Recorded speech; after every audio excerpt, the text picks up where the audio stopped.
There's always people out there who are doing far better than you on pretty much anything you want to imagine.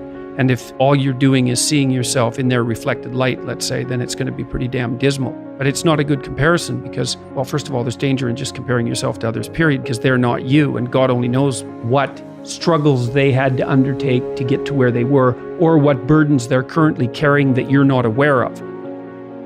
But you can certainly contrast yourself with yourself, and that's a lot better.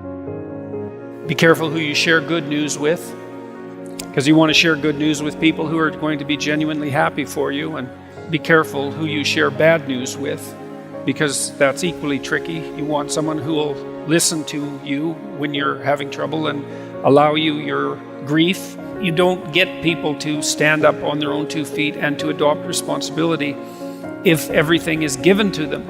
And that's a real conundrum.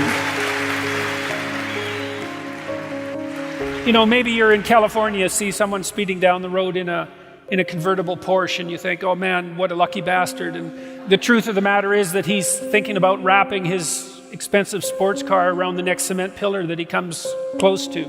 You know, you can't tell, and people have hard lives, and even people who are comparatively fortunate have hard lives. And the ideal that you're observing that makes you jealous and resentful is in large part an illusion that's created by your own mind. You have to be careful of what you're jealous of because you don't really know what it is. And then the other thing that's kind of useful is to understand you're quite different from other people, and you shouldn't be comparing yourself to them because they're not like you. They don't have your family. They don't have your temperament. They don't have your troubles. They don't have your abilities. The only person that has those is you. One of the rules, I think it's rule 4, is compare yourself to who you were yesterday and not to who someone else is today. And see, that's a game you can win. Another thing that I've noticed about people who've been phenomenally successful is that they really do everything they can to live a truthful life. And you can get a bloody long ways by being honest.